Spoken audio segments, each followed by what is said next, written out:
Lastly, I would like to respectfully kind of correct the comments that were said earlier regarding our Lake District. The parcels of land of the Lake District, it was mentioned that there was 7,000 constituents.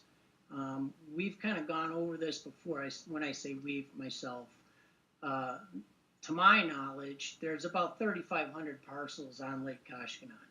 So that is not really 3,500 constituents or 3,500 members, because the members of the lake own multiple parcels.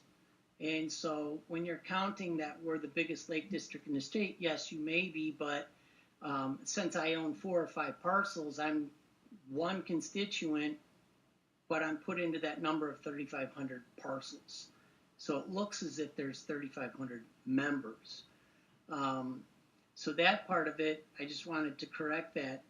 The meeting of the 600 attendees that were there, one of the reasons that the 600 attendees were at the meeting was because they submitted a document to the campgrounds, which basically are located on one parcel and pays one fee. And there are about, I think, 1,000 to 1,500 campsites on that area over there. If you sign this document, then you were signing that you intended to reside there in the future. You were allowed to vote.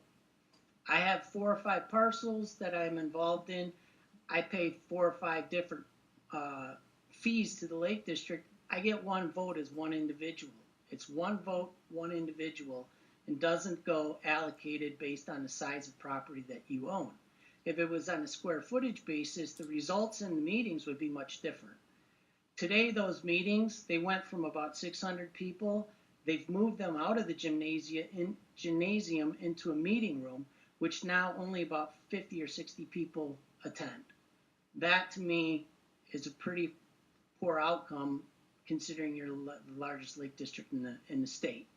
And the reason that people don't go is because they're just kind of tired of the games that go on there.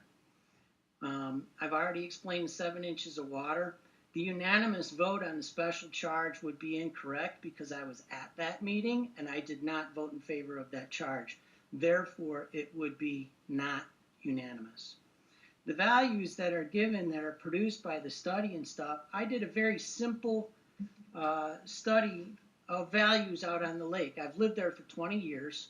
I have been associated with it for 45. I'm 50 years old today, and I started going there when I was 5 years old. One thing that I did is I took, this isn't a complete survey, but what I did is I just went to the town assessor. Everybody had questions that, oh, the values are going down because the water's, terrible, and we got this situation and everything is low. So what I did is I just went to the town assessor and I looked at the values that the town assessor had for each town that was on Lake Koshkonong or close to it. And when you use the town assessor, he is not paid. He is legislated by mandate to come up with a value that's fair for everybody. He isn't paid from me. He's not paid from another guy or anything. So I consider that to be an unbiased source that I could just at least get a feel for what's going on. If you go, and I've submitted this to the DNR, they have this to the current dates, but just to kind of give you an overview, the value of the town of Fulton in 2003, the aggregate assessed value is $251,140,850. By the year 2007, the aggregate value was $273,643,500.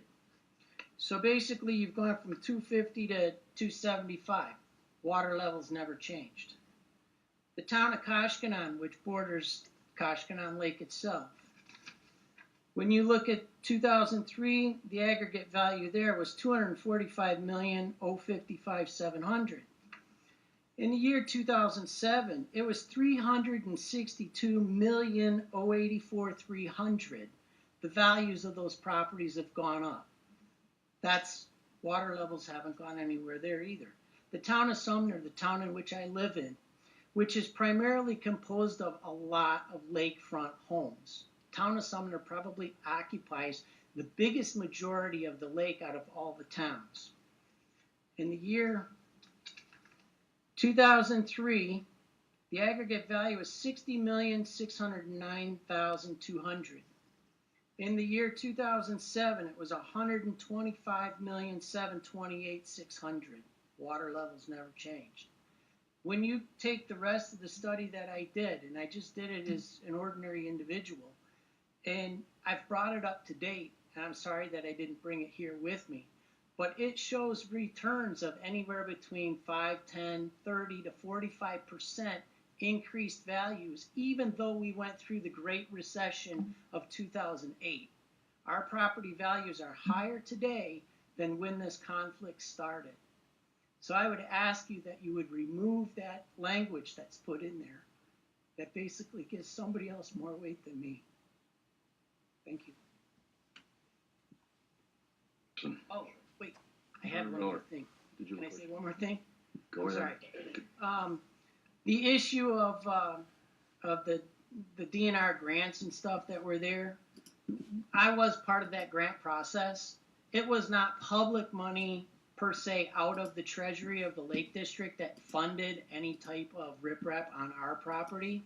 They were grants that were issued by the WDNR.